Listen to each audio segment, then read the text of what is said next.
Ketua Umum XTC Indonesia Doni Akbar buka suara terkait kasus pembunuhan Vina dan Eki di Cirebon. Kasus pembunuhan ini disebut dalam berkas putusan melibatkan dua kelompok geng motor. Kedua geng motor itu adalah XTC dan Moonraker. Menurut berkas putusan MA atas Rivaldi dan kawan-kawan, saat itu Andi meminta mengaku sedang ada masalah dengan anggota geng motor XTC.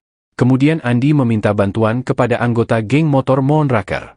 Para pelaku yang sedang nongkrong di warung Ibu Nining kemudian berpindah ke depan SMP 11 Cirebon. Di sana Andi meminta para pelaku untuk menyerang anggota XTC yang melintas. Kemudian saat itu Eki yang merupakan anggota XTC lewat di depan SMP 11 bersama Vina. Menurut keterangan Gaga Awad, teman dekat Eki, malam itu Vina memakai jaket bertuliskan XTC. Mereka kemudian dilempari batu oleh sejumlah pemuda yang sedang nongkrong di depan SMP 11. Ketua Umum XTC Indonesia Doni Akbar membenarkan kalau Eki merupakan anggotanya. Doni yang baru menjabat di tahun 2019 ini sempat menanyakan ke anggotanya soal kejadian di tahun 2016. Menurut Doni Akbar, dirinya melihat ada dua kejanggalan soal adanya keterlibatan geng motor dalam kasus ini. Mulai dari pelemparan batu yang dilakukan pelaku kepada korban, hingga kejadian setelah peristiwa itu. Doni menjelaskan, berdasarkan pengalaman tidak mungkin geng motor menyerang anggota geng motor lain saat sedang sendirian. Hal itu menurutnya, justru akan membuat geng motor pelaku balik diserang habis-habisan. Pun setelah kejadian, kata dia, biasanya akan ada aksi balas dendam jika memang terjadi antara geng motor. Ia pun meragukan kalau Pegi merupakan anggota dari geng motor Moonraker. Sebab berdasarkan konfirmasinya ke anggota Moonraker, hal itu masih simpang siur.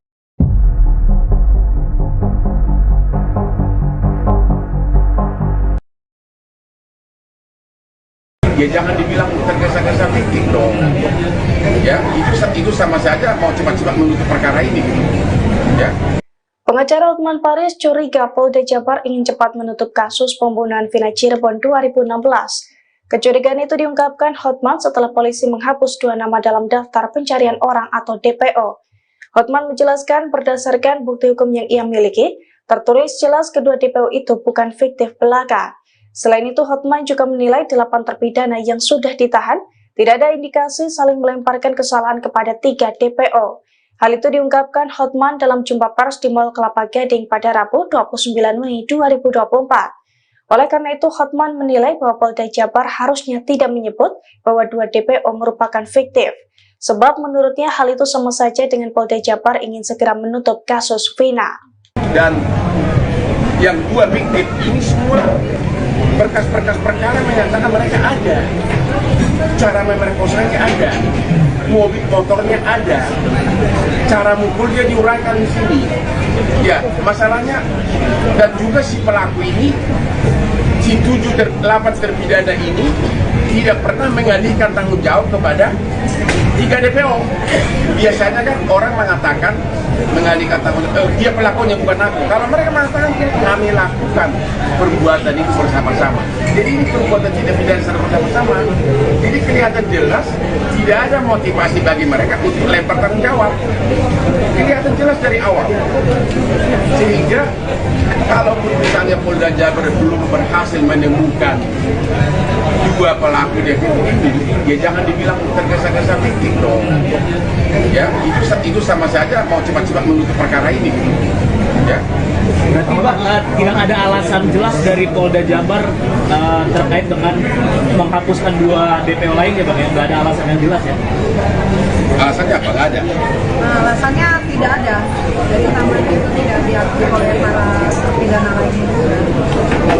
Asal-asal sebut aja. Jadi sekali lagi atas 2 fiktif ini sudah banyak versi yang menyatakan. BAP pertama 2016 menyatakan ada 3 DPO. Surat dakwaan jaksa mengatakan ada 3 DPO. Surat tuntutan jaksa mengatakan ada 3 DPO.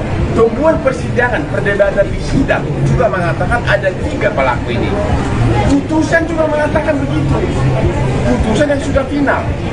Jadi yang mana yang berlaku? Putusan pengadilan atau pernyataan lisan dari penyidik? Makanya kita mengatakan itu pernyataan yang menyatakan itu terlalu tergesa-gesa.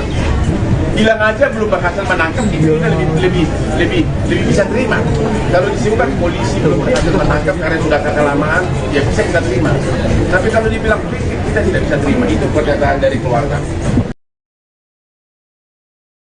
Beda pengakuan AEP soal Peggy saat sidang dan sekarang, Hotman Paris beri peringatan. Pengacara kondang Hotman Paris Hutapea mengungkap keraguannya atas Peggy Setiawan yang kini telah diamankan penyidik Polda Jawa Barat.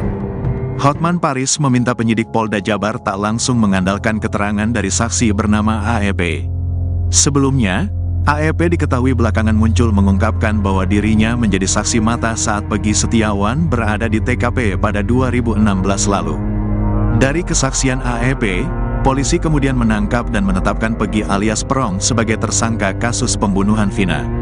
Peggy yang disebut sebagai DPO yang tertangkap dijadikan tersangka, yang didukung oleh kesaksian AEP dan Dede yang katanya tadi malam dilakukan prarekonstruksi. Mohon perhatian dari penyidik Polda Jabar, kata Hotman Paris melalui unggahan Instagramnya, Kamis, tanggal 30 Mei tahun 2024. Hotman menuturkan bahwa saat persidangan kasus pembunuhan Vina dan Eki pada 2017, AEP dan temannya, Dede mengaku tidak menyebutkan nama Peggy di antara beberapa pelaku di TKP. Namun, sejak kasus viral 2024, AEP dan Dede justru membuat kesaksian menyebut melihat Peggy di TKP. Hal inilah yang menjadi perhatian khusus Hotman Paris menduga Peggy bukan pelaku pembunuhan Vina. Kalau sekarang Peggy ditetapkan tersangka atas kesaksian AEP dan Dede, tapi ingat di putusan 8 tahun yang lalu di pengadilan, AEP dan Dede ini menyebutkan nama-nama orang yang ada di TKP, tapi tidak termasuk Peggy, sehingga kalau sekarang tahun 2024 kalau benar dua saksi ini mengatakan Peggy ada di TKP, berarti dua kesaksiannya tertolak belakang. Hati-hati hak asasi manusia, terang Hotman. Kuasa hukum keluarga Vina ingin LPSK hingga kuasa hukum Peggy untuk segera buka suara dan kembali menyelidiki terkait kesaksian AEP dan Dede. Tolong kepada Lembaga Perlindungan Saksi agar segera berbicara dengan saksi AEP dan Dede ini. Juga kuasa hukum dari Peggy terutama harus lebih bersuara, kata Hotman Paris. Sebelumnya, Hotman Paris Hutapea menegaskan bahwa 5 terpidana kasus pembunuhan Vina menyatakan bahwa Peggy Setiawan bukan pelaku. Hal ini diuraikan kembali oleh kelima terpidana dalam berita acara pemeriksaan BAP terbaru. Hotman Paris menegaskan bahwa dalam BAP terbaru, 5 terpidana menyatakan Peggy bukan pelaku, sementara seorang terpidana mengaku Peggy pelaku pembunuhan Vina. Karena ternyata sebelum Peggy ditetapkan sebagai pelaku DPO yang tertangkap sudah di BAP 6 terpidana dan 5 menyatakan bukan Peggy pelakunya, hanya 1 yang mengatakan Peggy pelaku, kata Hotman. Hotman dan pihak keluarga Vina pun menyatakan bahwa seharusnya kepolisian melakukan penyidikan secara menyeluruh sebelum menetapkan Peggy sebagai tersangka. Dari keluarga korban mengatakan mohon agar benar-benar diteliti ulang sikap kepolisian yang menetapkan Peggy sebagai pelaku DPO yang tertangkap belum terpenuhi alat bukti yang lengkap, tutur dia.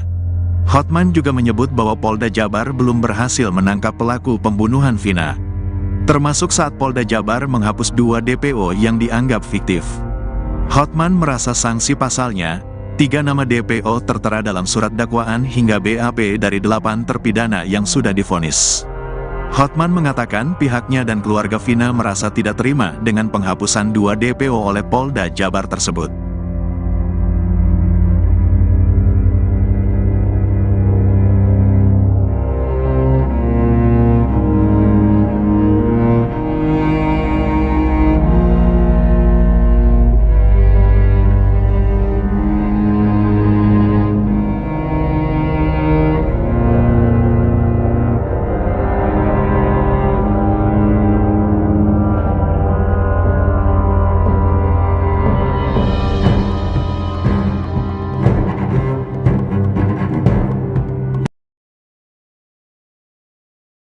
Mel mengaku mengintip penyiksaan